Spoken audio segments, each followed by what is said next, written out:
internet fatal, pero fatal, ¿no? Dando problemas fuertes. Vale, pues técnicamente esto ya está grabando, con lo cual son las 10 y 1 minuto y vamos a empezar con la sesión teórica de hoy.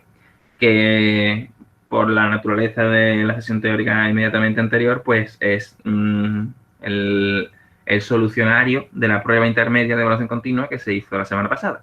Entonces, vamos a hacer un repasito de ese examen. Vamos a ver respuestas mejorables, respuestas ideales. Vamos a ver qué es lo que se pretende con cada cosa para hacernos una idea de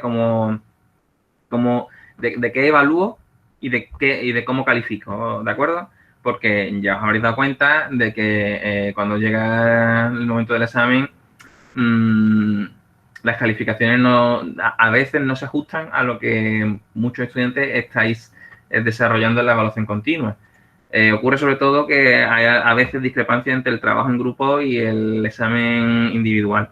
Eso es normal y esperable porque las competencias profesionales que se miden en los trabajos en grupo son diferentes de las competencias profesionales que yo mido en una prueba escrita y de este tipo. Entonces, normalmente, evidentemente, son mucho más difíciles las pruebas escritas e individuales que las pruebas grupales y que tenéis varias semanas para desarrollarlas. Entonces, sistemáticamente, las pruebas de trabajo en grupo suelen tener mejores calificaciones que las pruebas individuales. Para muestra un botón, las actividades individuales suelen salir peor y los trabajos individuales suelen salir peor que los trabajos en grupo. Eso es esperable porque siempre ven más que dos. Pero al final, el día de mañana, vais a estar solos en la clase, ¿eh? Entonces, tenéis que... No os dejéis tanto caer en el grupo y desarrollar vuestras propias capacidades. En general, si habéis sacado en torno a un 7 en esta prueba intermedia, no es difícil que acabéis la asignatura con un notable alto, incluso un sobresaliente, ¿vale? Porque los que, digamos que se ha vendido caro. El notable en esta prueba intermedia se ha vendido caro. Espero eso, que si los que tenéis un 7, si os mantenéis en ese nivel hasta el final de la asignatura, muchos pueden promocionar a notable. Si en la prueba actual os habéis quedado alrededor del 5, importa poco si hayáis aprobado o suspendido, porque como ya veis se hace nota media.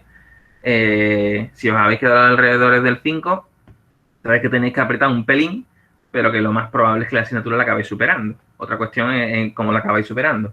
Se ha hecho media con todos los trabajos que lleváis, incluida la actividad 2 para aquellos estudiantes que ya veis que ya tenéis la actividad 2 corregida en el registro de calificaciones.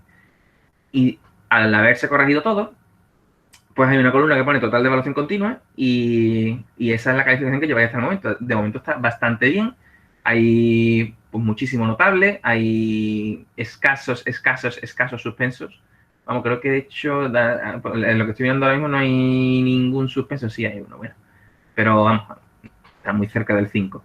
Si en la evaluación continua, en el total de la evaluación continua, estáis aprobados, lo más probable es que al final de la asignatura también acabéis aprobados. Ya llevamos la mitad de la asignatura dada, ¿de acuerdo?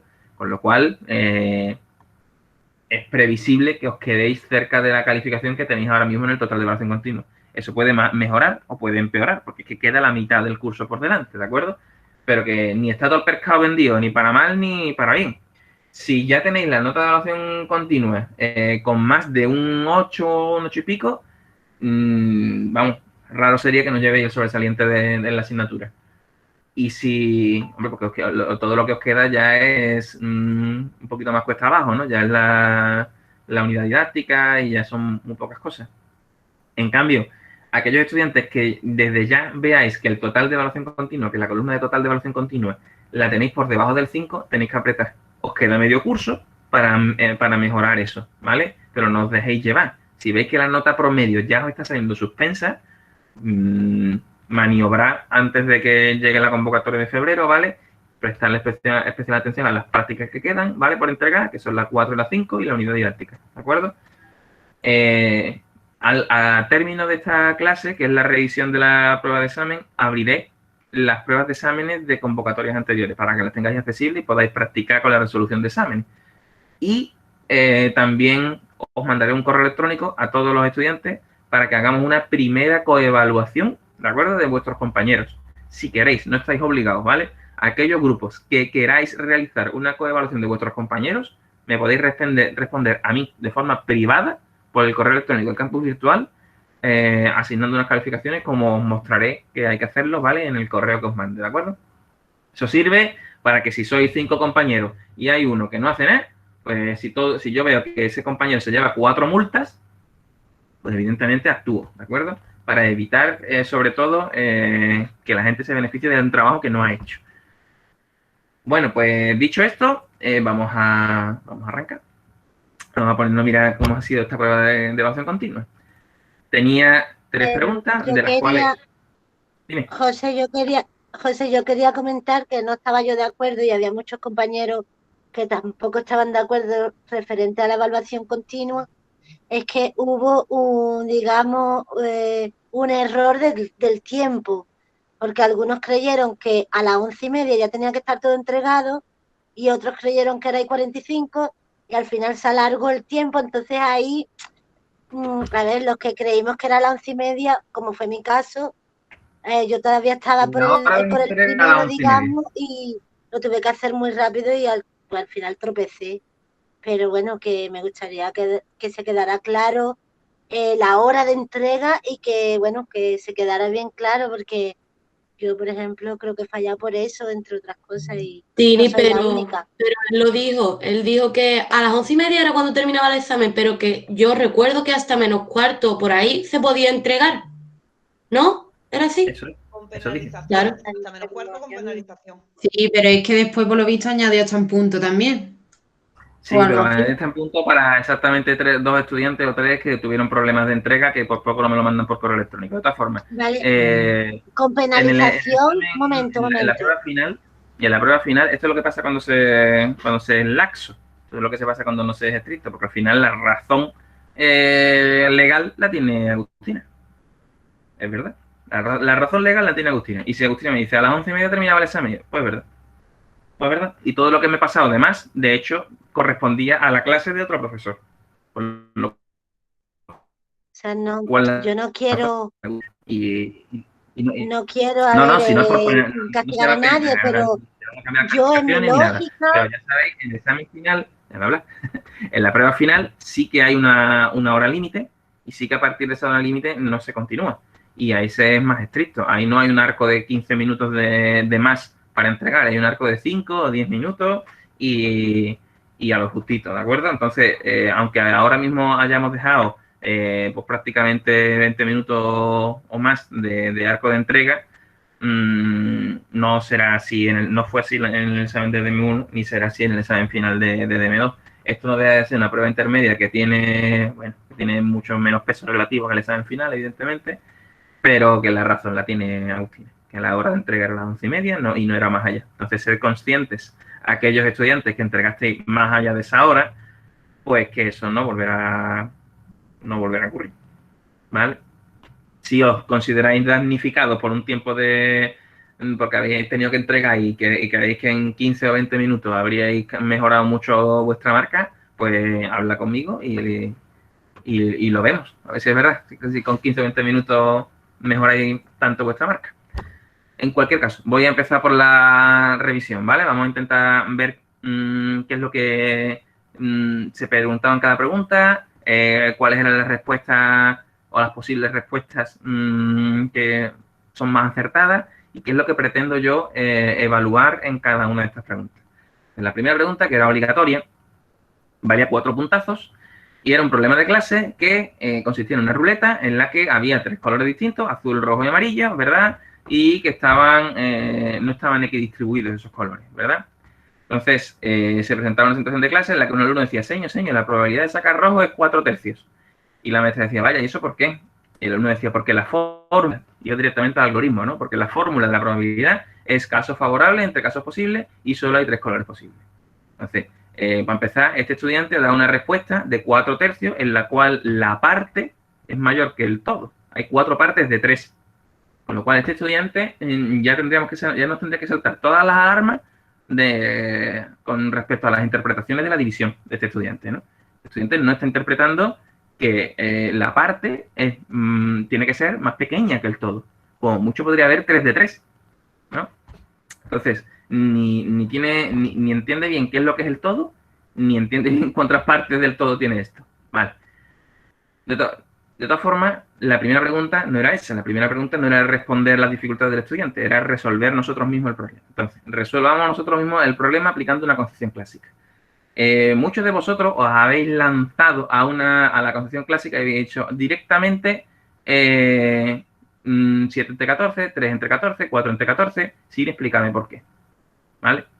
Entonces, es decir, la concepción clásica es el caso de números favorables entre el número de casos posibles. Y hago esto. 7 entre 14. Yo pregunto por qué.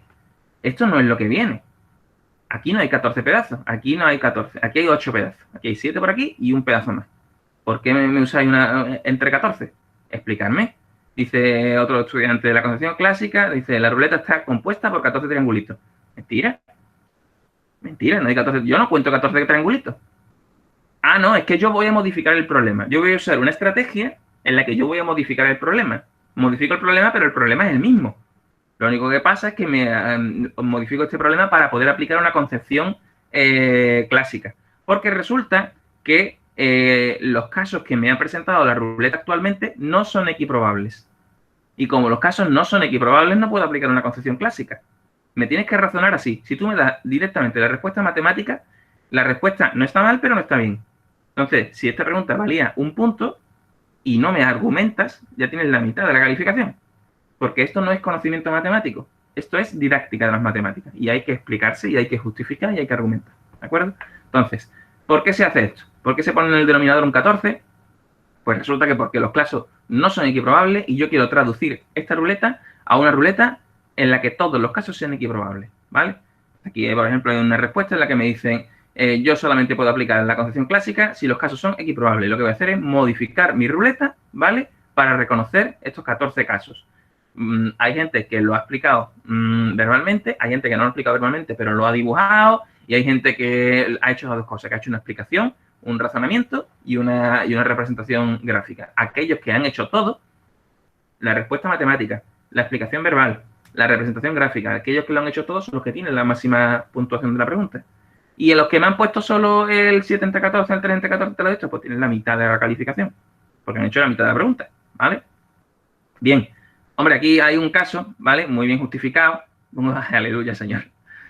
En el que te lo explican todo. Esta actividad, partiendo de que la concepción clásica, debemos tener en cuenta que esto funciona así, pero en este caso, los casos que tenemos no son equiprobables. Entonces, como no son equiprobables, lo que hago es que modifico el problema de tal forma y manera que, bien, perfecto. Se hace su dibujito, se apoya. Muy bien, este es un caso. Ha habido otro caso de resolución en el que, en lugar de hacer la distribución en 14 casos, han considerado dos problemas distintos. Un problema que es media circunferencia y otro problema que es la otra media, el otro medio círculo. Entonces lo que han hecho es una probabilidad combinada. Por ejemplo, en este caso dice de 4 séptimos, que es la mitad de la circunferencia, ¿no? Y multiplican 4 séptimos por un medio, ¿vale? Bueno, ok. Si lo quieren hacer así es bastante más complicado, pero tienen razón. Y lo explican y lo desarrollan así, lo dibujan así. Por lo tanto, esa forma de solucionarlo también era correcta. Más fácil perderse, pero también correcta. Por lo tanto, lo que os estoy comentando, no me podéis plantear la solución. Si a un niño tú coges y le dices, esto es 4 de 14. Si a este niño que te viene diciendo que la probabilidad es 4 tercios, tú le dices, no, no es 4 tercios, es 4 de 14.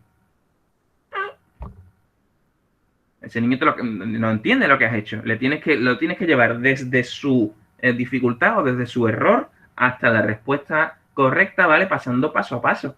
No puedes pegar saltos al vacío, ¿vale? Entonces tienes que justificar cada paso que estás haciendo. Bien. Bueno, pues aquí seguimos con esto. La siguiente pregunta era cómo se procede con una concepción frecuencial. Aquí todo el mundo ha rascado puntos porque todo el mundo ha dicho cosas correctas, pero había varias cosas correctas que decir. La concepción frecuencial está basada en la experimentación. Pero ¿cuántos ensayos se hacen? Pues aquí hay gente que te dice 40 veces, 90 veces, 100 veces. ¿Cuántas veces hay que hacer experimentos en una concepción frecuencial? Aquí dice un compañero, no hay un número concreto. ¿Correcto? No hay un número concreto. Yo voy a hacer experimentos hasta que la tendencia se me estabilice. O otra justificación que también me han dado por ahí es hasta que la frecuencia acumulada, usemos las palabras propias, ¿vale? Hasta que la frecuencia acumulada se me parezca lo máximo posible a la probabilidad clásica. ¿De acuerdo? Entonces, haré experimentos hasta ese momento, entre 80 y 100, fíjate tú, este dice entre 80 y 100 tiradas y, por ejemplo, este otro dice 40 veces, es la mitad de veces. ¿Quién tiene razón? Pues probablemente los dos, porque dependerá de cuándo se le estabilice la tendencia. José, Dime. ¿te importa decir lo de dejo de hacer experimentos hasta que lo has dicho en unas palabras y te importa repetirlo? En la concepción frecuencial, Sí. yo no tengo una probabilidad como tal. Yo lo que tengo es una frecuencia, vamos a dibujarlo bien, una frecuencia acumulada. Y la frecuencia será los casos favorables entre los casos totales que llevo hasta ahora. Imagina, los casos totales pueden haber sido 10, 1, 2, 3, 4, 5, 6, 7, 8, 9 y 10. ¿Vale? Entonces, de entre los casos totales, yo contaré los favorables. En este caso, por ejemplo, del blanco, ¿vale? 3, 4, 5 y 6. Y mi frecuencia acumulada será esta. Esto es la frecuencia acumulada. ¿Vale? ¿Y hasta cuándo tengo he hecho suficientes experimentos ya? ¿Con 10 me vale o con 10 no me vale? ¿Cuándo paro de hacer experimentos? Pues paro de hacer experimentos cuando yo, al representar esta frecuencia, 10, 20, 30, yo al representar esta frecuencia frente al número de extracciones, construyo una gráfica que se llama la gráfica de tendencia, ¿verdad? Entonces, la represento y si veo que esto está haciendo así, sigo haciendo extracciones. Si veo que esto, por contra, va y hace una cosa tal que así y se queda plana, pues a lo mejor ya aquí no tengo que hacer más extracciones. No necesito hacer 30 extracciones porque ya no me va a dar información nueva. Por lo tanto, el número de extracciones que yo tengo que hacer es determinado por la gráfica de tendencia, cuando la tendencia se estabiliza. Pero también me vale decirme que sigo haciendo extracciones hasta que la frecuencia acumulada sea muy parecida, lo más parecida posible, ¿vale? Prácticamente igual, ¿vale? A la probabilidad clásica, ¿vale? Si hemos dicho que la probabilidad clásica de obtener rojo, por ejemplo, era 4 de entre 14, esta era la probabilidad clásica. 4 entre 14 se le parece a 6 entre 10. Bueno, vamos a ver, 6 entre 10 me da 0,6. ¿Cuánto me da 0,4 entre 14? Pues me da menos de 0,6. Bastante menos. Pues tendré que seguir haciendo experimentos. ¿Vale? Entonces, me habría valido cualquiera de las dos respuestas. Pero el número de tiradas es el que es. Dime. Pero si te estabiliza en un número equivocado, cuando tú has hecho la concepción clásica y después de haber hecho 30 extracciones se te estabiliza en un número que sabes que está mal, ¿tienes que seguir o tienes que parar? Si se estabiliza en un número que está mal, es que eso no fue lo que nos pasó a nosotros en una de las clases, que la tendencia se había estabilizado, pero tú sabías que no era así por la concepción clásica. Entonces, esa discusión, si quieres, la puedes presentar aquí en el examen, pero técnicamente deberías de experimentar ahí, aunque el resultado que tú presentes sea erróneo. Quiero decir, la tendencia se me ha estabilizado. Como la tendencia se me ha estabilizado, yo ya dejo de experimentar y ahora compruebo la probabilidad y compruebo que me he equivocado. Pero es que eso no pasa nada, porque lo que tú tienes que... El estudiante y vosotros como maestros tenéis que entender que la ciencia lo que hace es modelar matemáticamente la realidad. Pero eso no quiere decir que la ciencia sea infalible. La ciencia es nuestra forma de explicar la realidad. Pero de ahí a la realidad hay un trecho tremendo. ¿Vale? Entonces tú le tienes que explicar, mira, a veces las matemáticas fallan. A veces nuestro razonamiento falla. Pero eso no quiere decir que nuestro razonamiento esté erróneo. Eso quiere decir que tendremos que seguir razonando y hacerlo más veces hasta que nuestro modelo sea lo más ajustado posible. ¿Vale? Bueno, la siguiente pregunta decía, explica con gran nivel de detalle, subrayado, la respuesta que le darías al estudiante, indicando cómo procedería a nivel de materiales, gestión de conflicto cognitivo y discurso. Entonces, aquí está claro que el estudiante tenía dos problemas. Uno, que es que te dice que hay 4 partes de 3, con lo cual la parte era mayor que el todo. Entonces tiene un problema claro de interpretación de la división. El estudiante tiene un problema de interpretación de la división. Entonces, de la interpretación de la división, ¿con cuál tiene problema? ¿De acuerdo? Y luego tiene otro problema que ya está relacionado con la probabilidad y que tiene que ver con la concepción clásica. Entonces, tendríais que llevar a vuestro estudiante desde su respuesta, ¿vale? Hasta la respuesta que consideréis vosotros correcta mediante razonamiento, argumentación, justificación, representaciones gráficas, ¿de acuerdo? Entonces, por favor, utilizar representaciones gráficas y por favor, deteneos a argumentar, ¿vale? Mira, os voy a presentar una posible respuesta. No tiene por qué ser esta. Hay 1000 respuestas y hay 1000 materiales, ¿vale? Tened en cuenta que el estudiante está proponiendo esto como respuesta. Entonces, si tenemos claro que el estudiante tiene un problema, por un lado, de interpretaciones de la división, tendremos que trabajar un modelo en el que el estudiante entienda que fracción es, por ejemplo, un medio. Puede utilizar este modelo, ¿vale? Y le puedo enseñar que el modelo, que la fracción un medio también puede ser esta, ¿vale? Y que la fracción un medio también puede ser esta, ¿vale? Y una vez que ya he llegado a un medio, pues me voy a llevar al estudiante usando este mismo modelo, pero es que podría usar otro modelo, ¿eh? Podría utilizar un modelo de conjunto, me da igual. Yo es por mantener el modelo de área. Ahora puedo trabajar con el estudiante esta otra interpretación, ¿vale? Y ahora puedo decir, pues, en este modelo, 3/4, pues, es esto, ¿vale? 3/4 en este modelo de aquí, pues, es esto, por ejemplo, y le explicas qué es lo que es la equidistribución, que cada una de las partes tienen que ser igual, que tiene que estar dividido en el mismo número de, o sea, en el número de partes del mismo tamaño, ¿de acuerdo? Vale.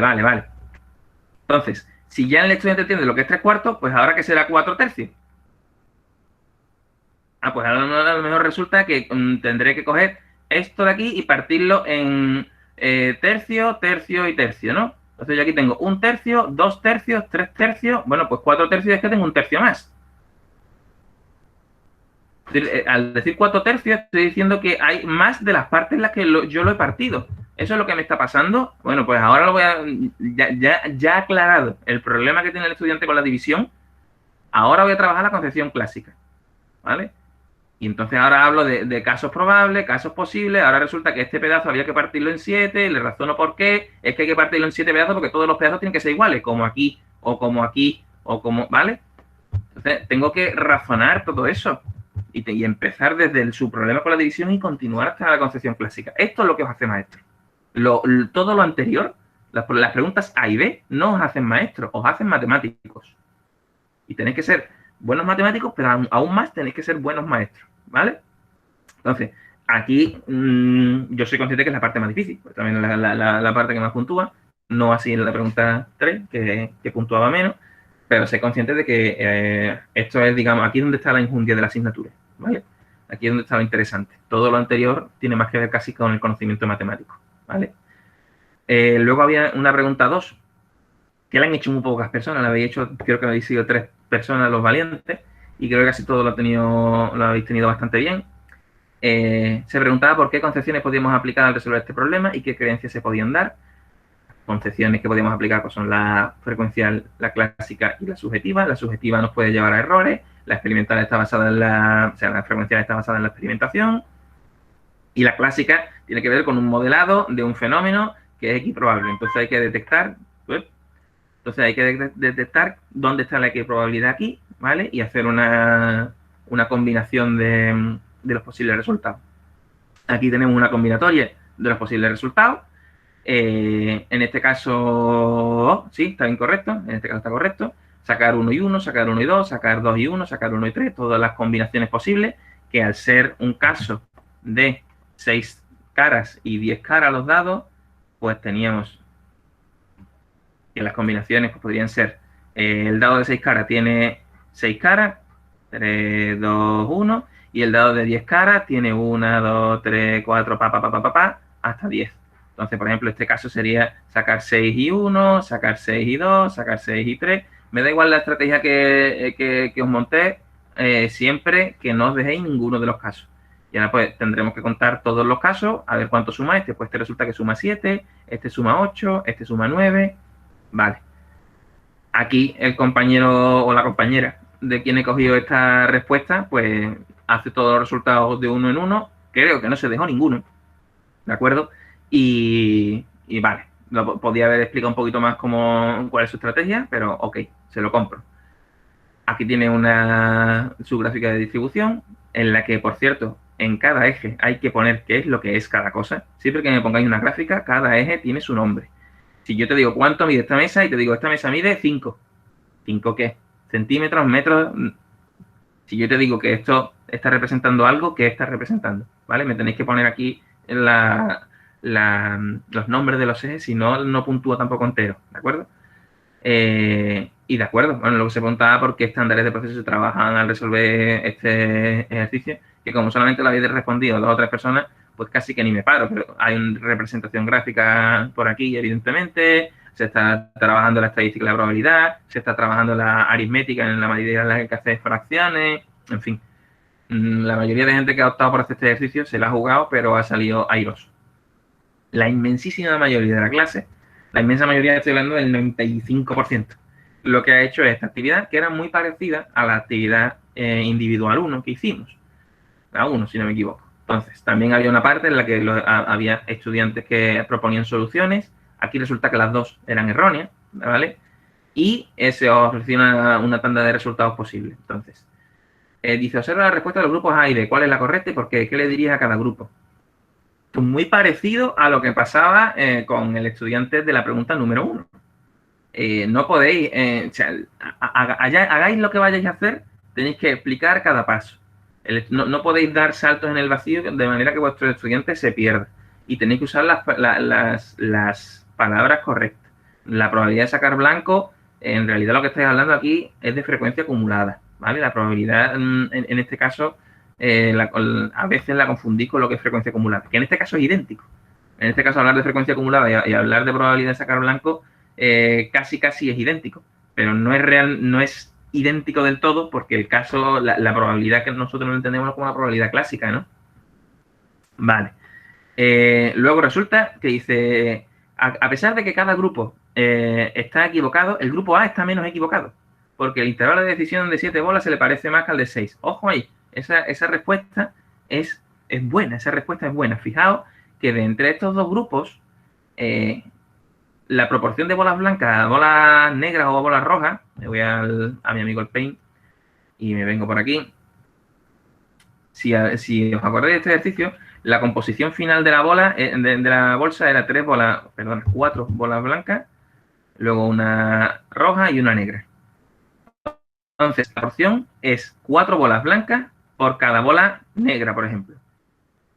En una de las respuestas, la proporción es de 2 bolas blancas por cada bola negra. Y en otra respuesta, perdona, la proporción es de 3 a 1. Entonces, este grupo, evidentemente, está menos equivocado que el otro grupo. Debéis de empezar partiendo de las respuestas de vuestros estudiantes y viendo qué hay de cierto y qué hay de incierto. Por ejemplo, aquí ambos estudiantes dicen, o ambos grupos de estudiantes dicen que el número de bolas negras y el número de bolas rojas es el mismo. Y eso es cierto. Y ambos estudiantes coinciden en que hay más bolas blancas que rojas. Eso también es cierto. Este propone una proporción de bolas blancas con respecto de bolas rojas distinta de este. ¿Quién tiene más razón? Razón no tiene ninguno de los dos, pero ¿quién tiene más razón? Pues el grupo A. Y tenéis que sacarle lo que hay de positivo en cada respuesta, ¿vale? Y los puntos que identificáis que son incorrectos, hacer el camino, ¿vale? Hasta vuestra respuesta. Que la forma más evidente de hacerlo aquí es trabajar los intervalos de decisión de 7, de 4 y de 6 y contrastar entre ellos cuál es el que mejor encaja, ¿vale? Entonces, aquí tenemos un caso en el que un estudiante, que justo creo que es Jaime, que es el que me había dicho que no le había corregido su examen, es verdad, y se lo tengo que corregir ahora en 15 minutos rápido y corriendo. Aquí tenemos un caso en el que se presentan los intervalos de decisión de 4 bolas y los intervalos de decisión de 7 bolas. Y vemos dónde van cayendo las bolitas, ¿vale? Entonces ahora resulta, pues, que si tú representas dónde caen las bolas, las bolas, pues resulta que ves que algunas te encajan en los mínimos, otras te encajan lejos de los máximos, ¿vale? Entonces, a Jaime quizás le ha faltado explicar un poquito qué es lo que está haciendo, que eso es lo que os pasa a todo el mundo, pero matemáticamente y diagramáticamente no, la respuesta es correcta. Entonces, la respuesta no está mal, otra cosa es que a lo mejor tenga la puntuación total por falta de explicación, me repito.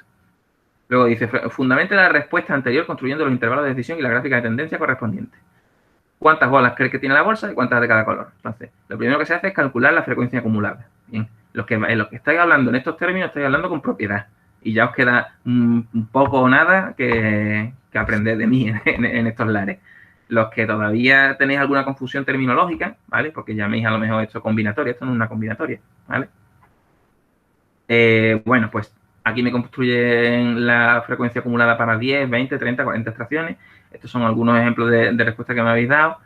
Y aquí, pues tenemos aquí empieza ya a ver jaleo.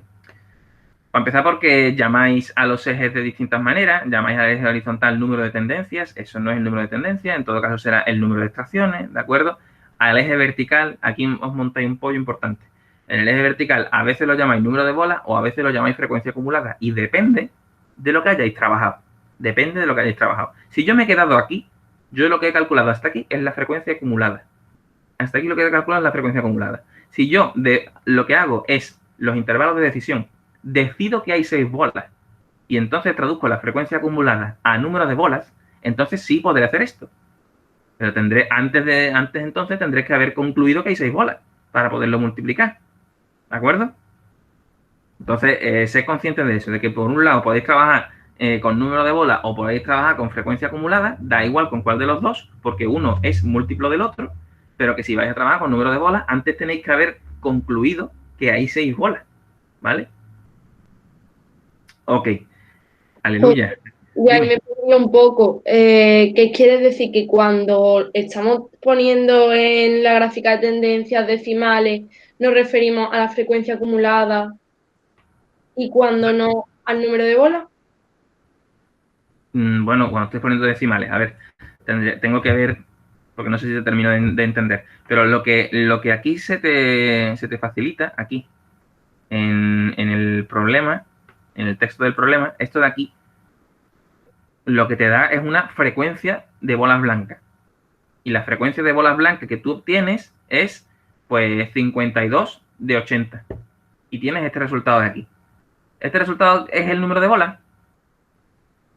Esto no es el número de bolas. ¿Cómo va a haber 0,65 bolas blancas? Esto es la frecuencia acumulada de bolas blancas. ¿Vale? Entonces, si te vienes a representar eso aquí, pues lo que tú tienes que poner es, al final del todo, en este eje vertical, frecuencia acumulada. Si yo quiero traducir la frecuencia acumulada al número de bolas, tengo que haber concluido que hay 6 bolas antes. Entonces yo digo, ¿cuántas bolas hay? Pues digo, hay 6 bolas. Hay 6 bolas. Entonces yo lo que voy a hacer es traducir la frecuencia acumulada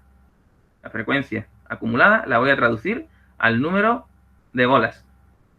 Y eso es tan tonto como hacer la frecuencia por el número de bolas. Y ya está. Entonces me queda que 0,65 por 6, pues eso me sale 4 casi prácticamente, y eso es el número de bolas. Entonces, esta representación, las bolas blancas se quedan en 4 y pico, aquí se estabilizan, 4,2 o lo que sea, y eso matemáticamente puede ser correcto, pero tienes que ver cómo si tú antes has concluido que hay 6 bolas o has concluido que hay 5 bolas, porque depende del número de bolas que tú hayas concluido, multiplicarás por un número o por otro, ¿vale? Y esto no es número de tendencia, esto es el número de extracciones, ¿vale? Aquí, extracciones y frecuencia acumulada. Yo cuando lo veo, grito aleluya. Vale. La mayoría de vosotros habéis concluido bien matemáticamente. O sea, yo quiero decir, estoy feliz de ver que el conocimiento matemático lo tenéis asentado y que los problemas que tenéis son más problemas a la hora de explicaros, a la hora de redactar y tal y cual. Pero son problemas que soy consciente de que se solucionan con el tiempo, ¿vale? Aquí tenéis un caso muy bien dibujado de frecuencia acumulada y de número de extracciones, ¿vale? En el que se ve todo esto. Que estupendo, magnífico, fantástico. Intervalos de decisión, porque se os pidió también los intervalos de decisión de uno y de otro. Sigue habiendo problemas a la hora de representar los intervalos. Esta no es una representación correcta de los intervalos de decisión. Ya creo que he explicado alguna vez por qué no es correcto. De todas formas, si alguno de vosotros detectáis que seguís teniendo este tipo de dificultades a la hora de dibujar los intervalos de decisión, por favor, contactad conmigo, ¿vale? Porque esta no es la forma de los intervalos de decisión. Aquí está pasando algo chungo con la posición de los mínimos de los intervalos. Y aquí pasa igual. En estos casos no hay intervalos de decisión. Esto es una recta en la que aparecen una serie de decimales, pero yo no sé cuáles son los intervalos de decisión aquí. Tened en cuenta que los intervalos de decisión, a ver si consigo borrarlo todo, unos intervalos de decisión, por ejemplo, para 3 bolas, ¿vale? 0 de 3, 1 de 3, 2 de 3, y 3 de 3. Te tienen que marcar las decisiones. Decisión 1, decisión 2, decisión 3, decisión 4, ¿vale? Y te tiene que marcar dónde empieza y dónde termina cada decisión. Ah, luego, si mis decimales están entre el 0 y el 0,33 y este de aquí, que lo tendré que calcular, que es lo que te pedía el problema, ¿vale? Si yo estoy en el intervalo número 2, porque ojo, este es el intervalo número 2, ¿vale? Esto de aquí es el intervalo número 2, ¿vale? Si mi frecuencia acumulada está dentro del intervalo número 2, mi decisión será esta.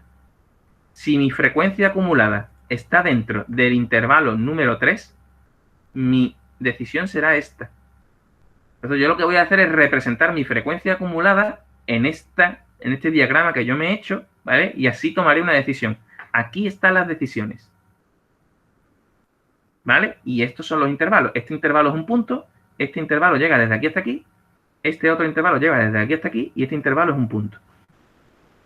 Si me ponéis una respuesta, como por ejemplo esta o esta, no se ven los intervalos, o los intervalos están desarrollados de manera incorrecta o ni siquiera existen esos intervalos. Si no sabéis construirlos, vamos, no voy a decir es el momento de preguntar. El momento de preguntar era hace un mes. Pero ponerle solución ya antes del examen final, ¿no? Digo yo, vamos. Aquí tenéis casos, por ejemplo, de respuestas correctas. Tenéis casos en los que se ven los intervalos de decisión bien definidos, donde están los máximos, los mínimos posicionados, donde han representado incluso donde caen las bolas negras y las bolas rojas. Vale, estos son los casos, ¿de acuerdo? Incluso en este caso de aquí me muestra cuál es la decisión correspondiente a cada intervalo. Bien.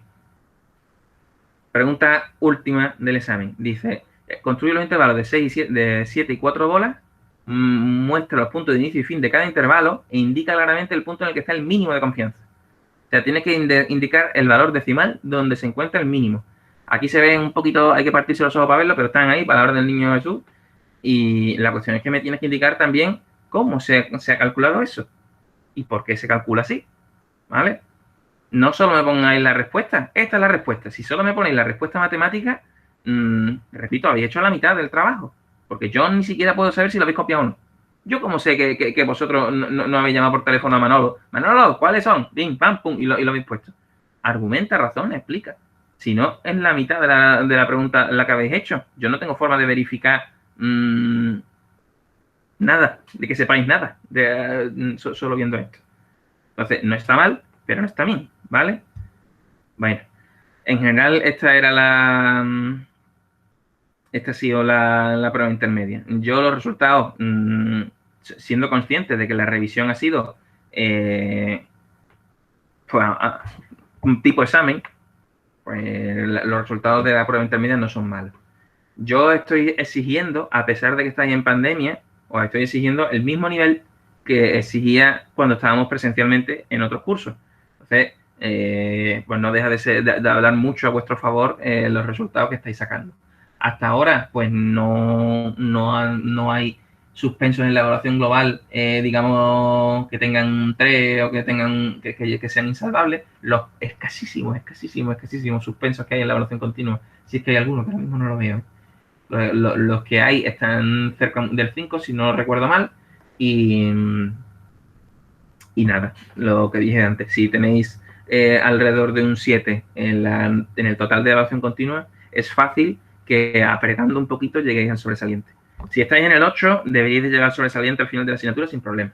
Y si estáis en el entorno del 5, no corréis riesgos, ¿vale? Y apretad un poquito, que nos podemos llevar un susto.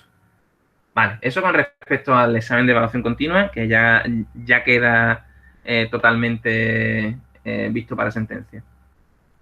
Ahora, si os parece, vamos a concluir el debate que había sobre el horario, ¿verdad? Porque ahora estamos pendientes de hacer la unidad didáctica para cada uno. Ya son las definitivas, ¿de acuerdo? Por cierto, os voy a cumplir con mi promesa. O sea, una preguntita. ¿Para pedir tutoría para preguntarte cosas del examen y eso? Ahora me mandáis un correo electrónico y os voy organizando, ¿vale? O sea, todos los correos electrónicos que me habéis mandado el día de ayer han sido tal turullo que no los he podido gestionar. Visto ya la solución, ahora sí me mandáis correo, ¿vale? No sabía si había que mandarte un correo y eso, y digo, voy a preguntarle en la clase. Sí, sí, hoy ya sí, ¿vale? Os voy a dejar abierto esto de aquí, archivos de exámenes de convocatorias anteriores, ¿vale? Ya los tenéis ahí. Os subiré en esta carpeta de archivos de exámenes anteriores, ¿vale? El examen de este año. Y ya podéis ver lo que se pregunta, cómo se pregunta y tal, ¿vale? Los trabajos que subimos el día 10, los que te queden por subir, ¿cuánto va a tardar más o menos en poner la nota? Espero hacerlo a lo largo de esta semana. Vale. Espero hacerlo a lo largo de esta semana, pero como también tengo las actividades pendientes de corregir, vamos, Y tengo que José, hacerlo porque os tengo que llevar la nota al día, si no, se me hace una bola inmanejable. Dime. que va a haber otra prueba intermedia. No.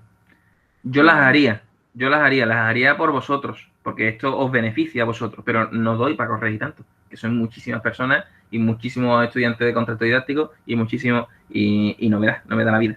El objetivo con esta prueba intermedia no es tanto calificar como que sepáis cómo califico, que es lo que se busca de vosotros como maestros, ¿vale?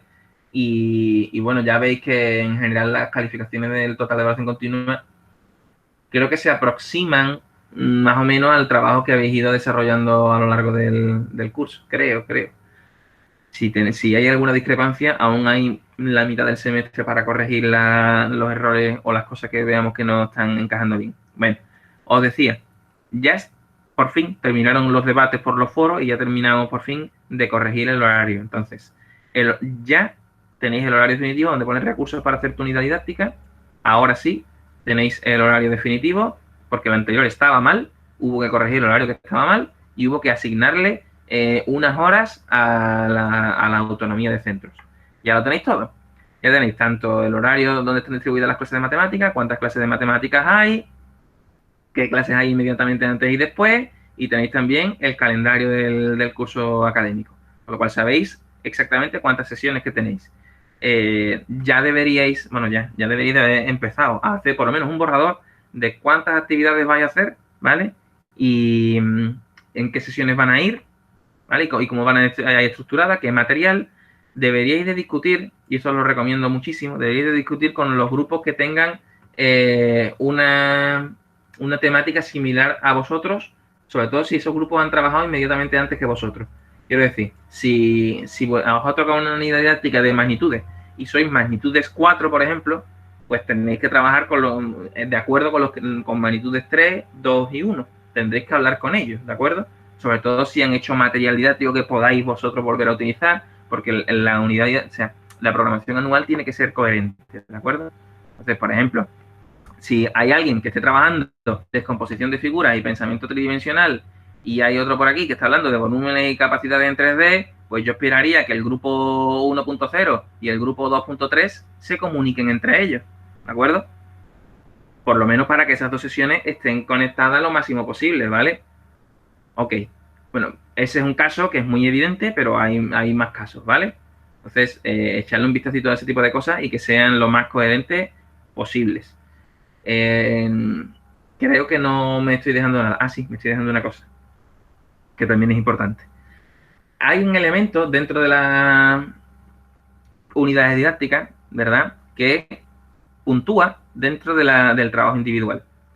¿Cómo se hace eso? Pues cada uno de los componentes del grupo tenéis que firmar vuestras sesiones. Imaginaos que tenéis un total de 25 sesiones. Bueno, pues las 5 primeras sesiones van a ser de este estudiante, las 5 siguientes de este, las 5 siguientes de este, ¿vale? Y cada estudiante debe de firmar las sesiones que él crea. Por lo tanto, si hay una sesión cuyos objetivos son erróneos, cuyo planteamiento es totalmente caótico, cuyos materiales no están acorde con el conocimiento que se está trabajando, el peso del error caerá sobre todo en el estudiante en cuestión, ¿vale? La unidad didáctica debe ser coherente globalmente, pero el palo más gordo se lo llevará el estudiante responsable de las sesiones que sean. ¿Queda claro? Por lo tanto, aunque estéis trabajando en grupo, la responsabilidad individual está mirada con lupa, porque las sesiones van, repito, firmadas, ¿vale? Si yo veo sesiones que no están firmadas, contactaré con los grupos y les diré aquí qué pasa, previo cachetazo, evidentemente, ¿vale? Entonces, firmad las sesiones, ¿vale?, con las que estéis trabajando. Bueno, Hoy deberíamos de terminar con el tema 3 y la semana que viene ya empezaremos por fin con el tema 4 de evaluación. Al tema 3 le quedaba nada, le quedaba una transparencia, si acaso. ¿Estoy cogiendo la que es? No, no estoy cogiendo la que es. Vosotros sois el año del COVID. Aquí. Este tema estaba prácticamente finalizado, quedaba muy poquito por discutir. Habíamos discutido sobre las fases de antes, durante y después. Habíamos estado comentando sobre la influencia del material en los sesgos de conocimiento de los estudiantes y habíamos estado discutiendo sobre las posibles respuestas que se le puede dar a un estudiante cuando el estudiante te pregunta.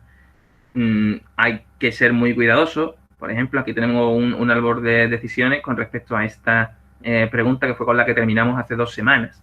Planteamos esta cuentecita de aquí, vimos que esta cuenta tenía errores y os planteo por ejemplo, este árbol de decisiones. Entonces, podríais incluso mirar cuáles de estas respuestas os parecen mejores o peores y por qué.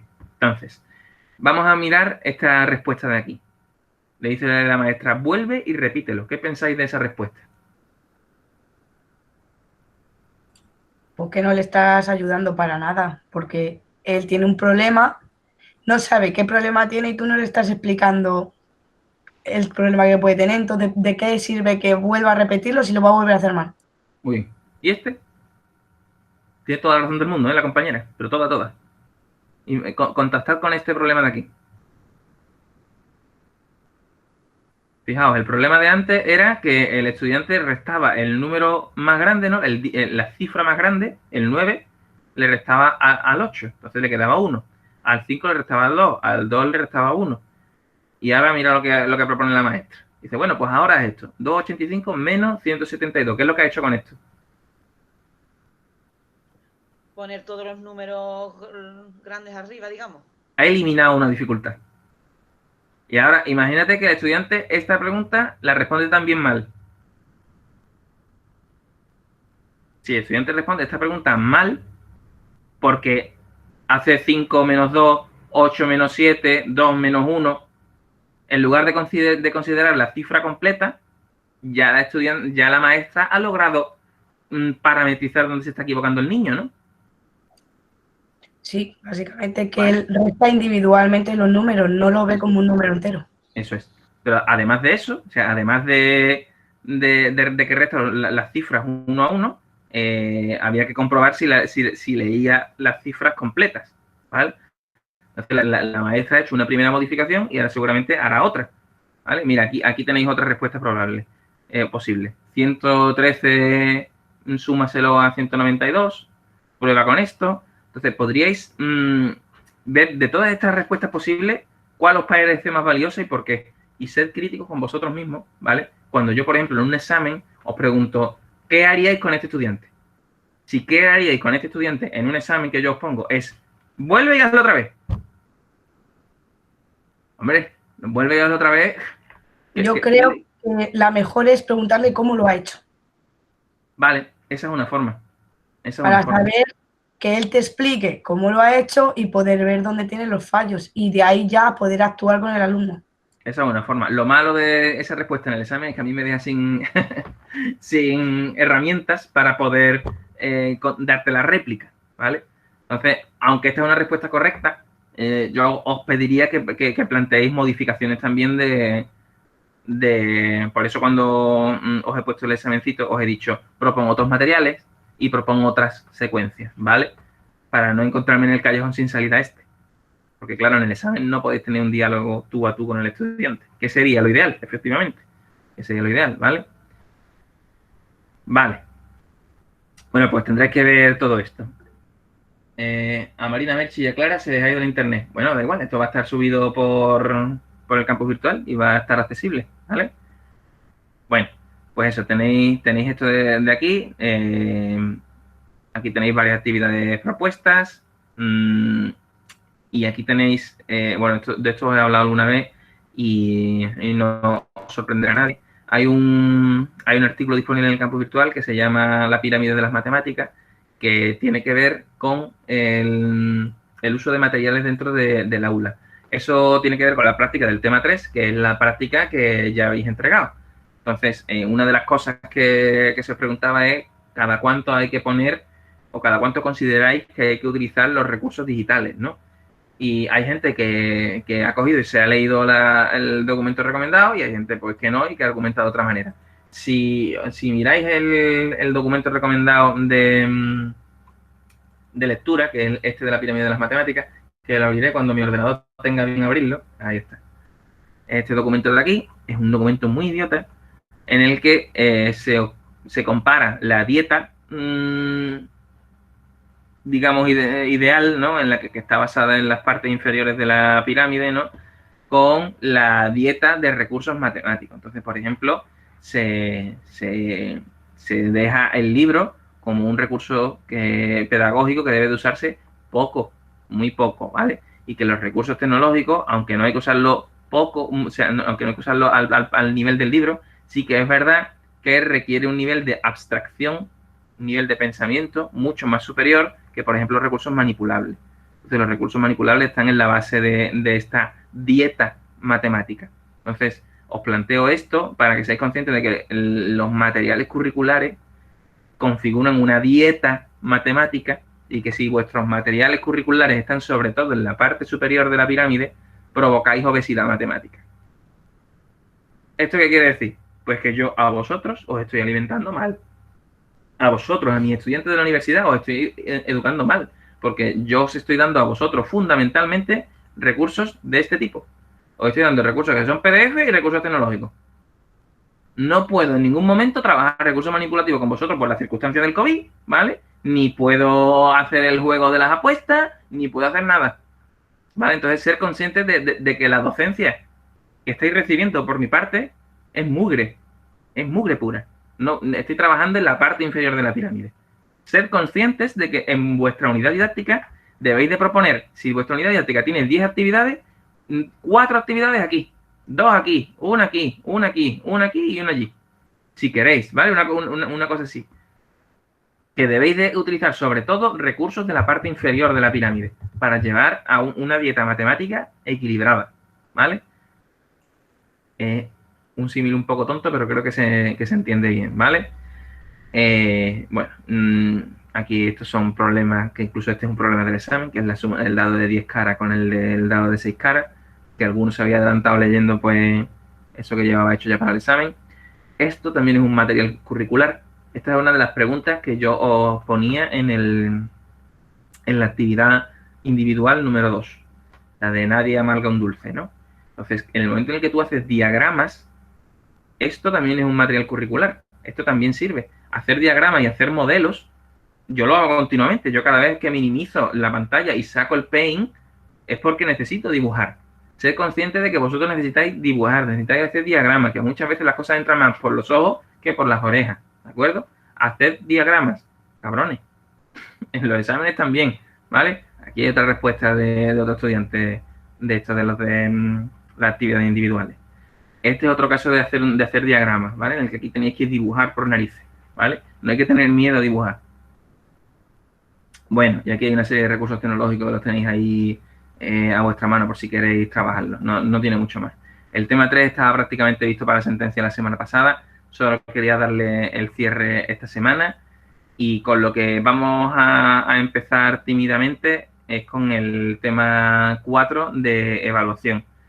No voy a empezar hoy a dar nada duro ni nada pesado sobre el tema 4, porque ya además ya lleváis una paliza importante con todo el tema del examen. Ya solo me quedáis aquí 49 personas. Bueno, no, quedáis bastante, soy unos valientes. Pero no me voy a enrollar mucho con esto, solamente voy a darle la introducción al tema, ¿vale? Para dejar claro sobre qué se va a discutir, ¿vale? Entonces, al final de este tema tenemos que ser capaces de hacer rúbricas competenciales sobre matemáticas, ¿vale? Y vamos a dar una teoría que se llama la teoría de Miller, igual que dimos la teoría de Van Giele para la geometría, o igual que dimos la teoría de, yo qué sé, ABN cuando estuvimos trabajando aritmética, ¿vale? Pues vamos a trabajar una teoría específica para modelar la evaluación. Entonces, cuando vayáis a hacer la práctica número 4, que hay un subgrupo que ya está trabajando en ello, Cuando veáis hacer la práctica número 4, vais a tener que responder a varias preguntas que tendréis que pensarlas y reflexionarlas con vosotros mismos. Porque de cómo las penséis y de cómo penséis, así seréis vosotros como maestros. Si yo pregunto, ¿quién evalúa una situación didáctica, la que sea? ¿Quién evalúa? ¿Vosotros qué diríais? ¿Quién evalúa? El maestro, ¿no? Eso te posiciona en un lado. Eso no quiere decir ni que sea bueno ni que sea malo, ¿eh? Estoy debatiendo con vosotros y estoy debatiendo con gente que probablemente dentro de 1 año y medio sean mis iguales.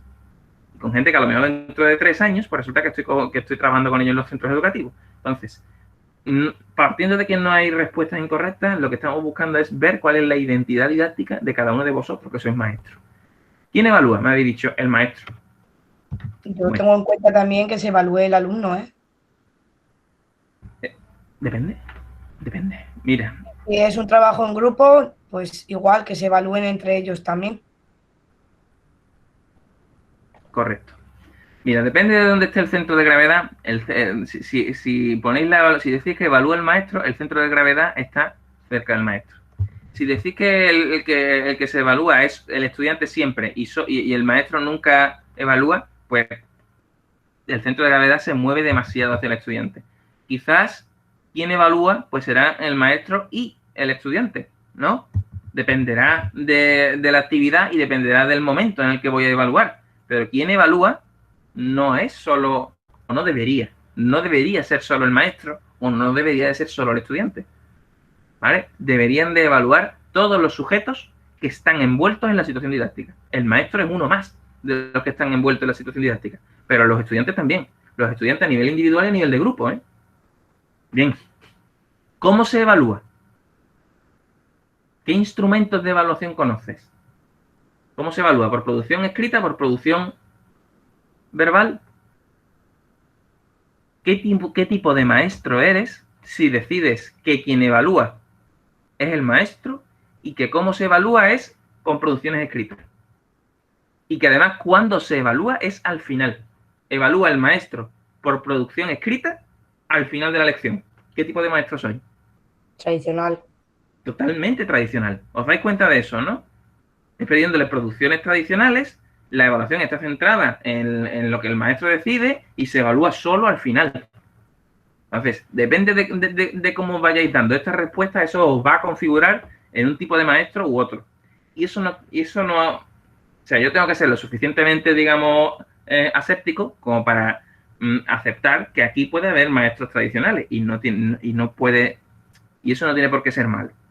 La cuestión es si vosotros queréis ser ese tipo de maestro o no, ¿vale? ¿Y qué se evalúa y cuándo se evalúa? Son cuestiones también importantes. ¿Qué se evalúa? ¿Solo el conocimiento, solo la producción o hay que evaluar más cosas? Desde la competencia matemática. Si solo vas a evaluar el conocimiento, vas a evaluar uno de las 5 subcompetencias que hay, ¿no? Luego, cuando yo diga que evaluamos, ¿solo se evalúa el conocimiento? Y si no solo se evalúa el conocimiento, ¿qué más hay que evaluar? En matemáticas, digo. O sea, aparte del conocimiento matemático, ¿qué otras cosas hay que evaluar? El pensamiento crítico. Pensamiento crítico. El razonamiento, las estrategias, la disposición productiva, todas esas cosas que hemos estado viendo. ¿Qué se evalúa? Pues se evalúa todo ese paquete, no solo el conocimiento, ¿vale? ¿Cuándo se evalúa? ¿Solo al final? ¿Al final y en medio? ¿Al final, en medio y en principio? ¿Cuándo? Durante todo el proceso. ¿Depende del proceso, has dicho, o cómo? Durante todo el proceso, he dicho. Durante todo el proceso, eso es, durante todo el proceso.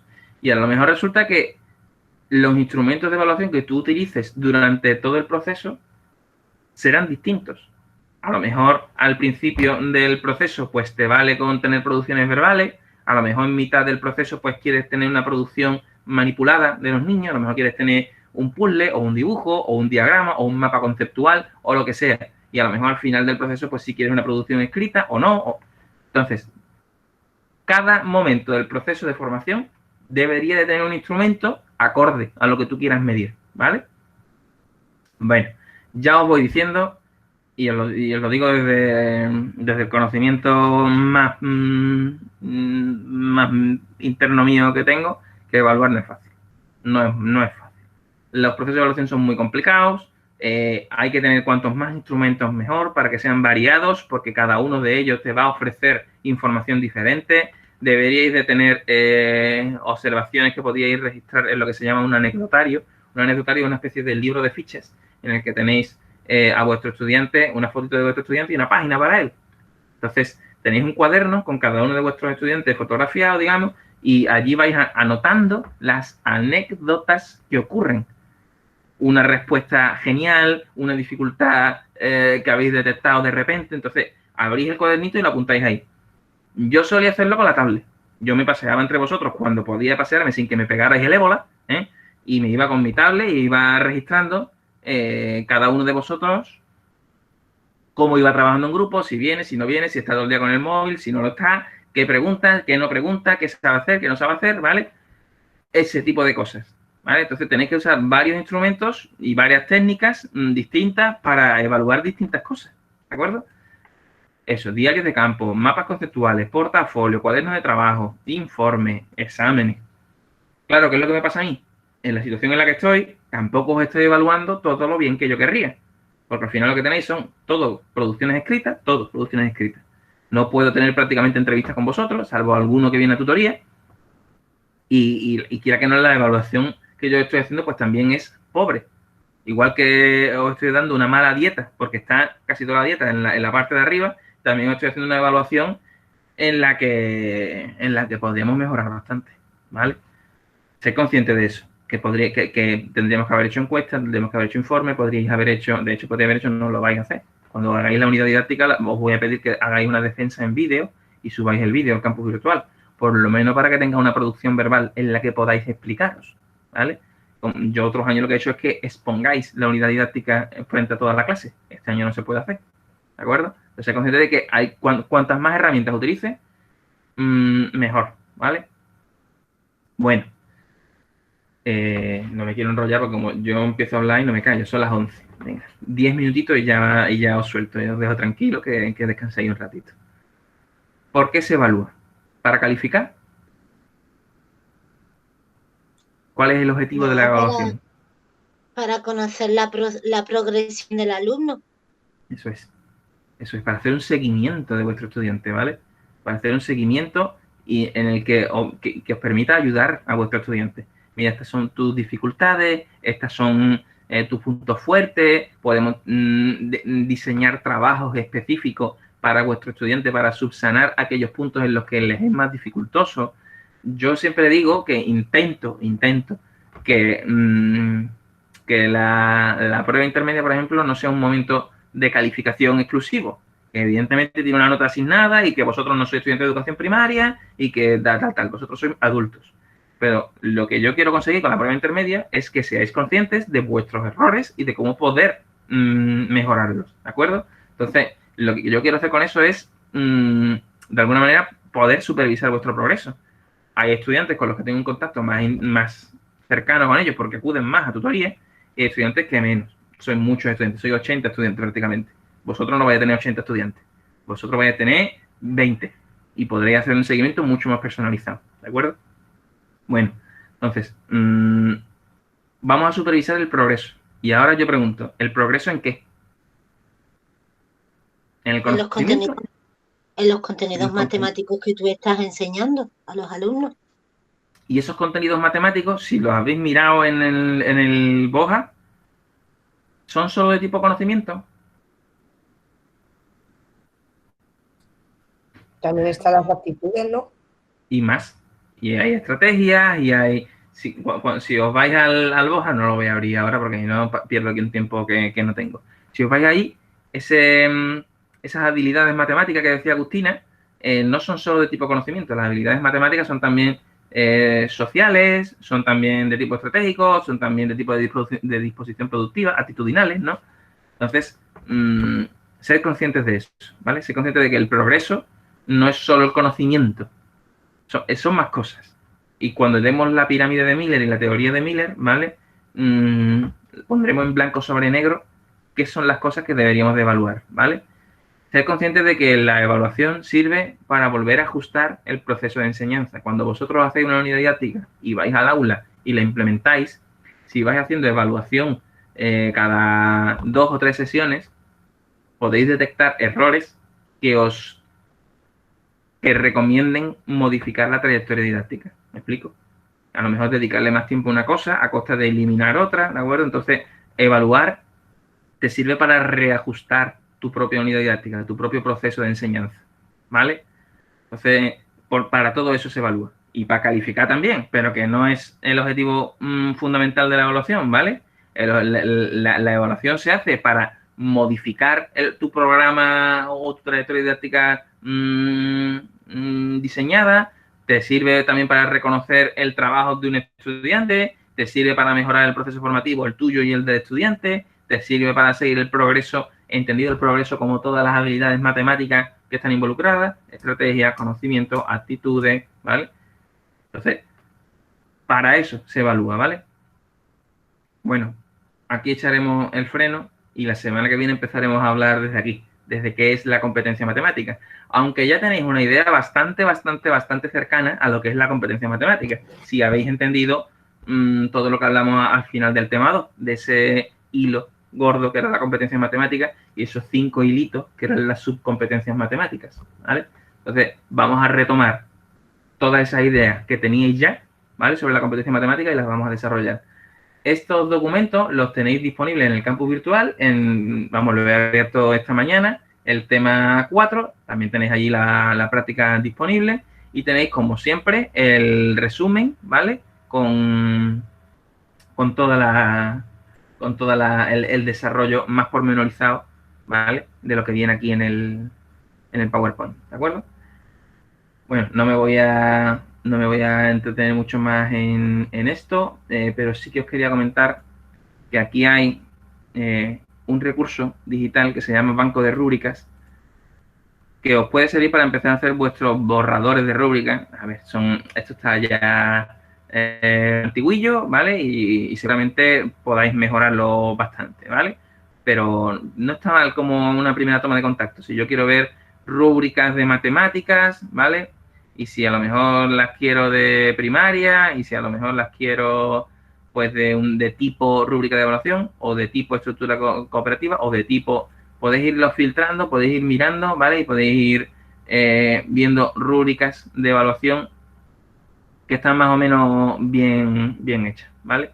Aquí incluso las ponen con las calificaciones. Estas no son rúbricas diseñadas pensando en la evaluación competencial, pero como no sé si alguna vez habéis hecho rúbrica o no en vuestra vida, me imagino que sí, para aquel que nunca haya hecho rúbrica, aquí tiene una primera aproximación, ¿vale?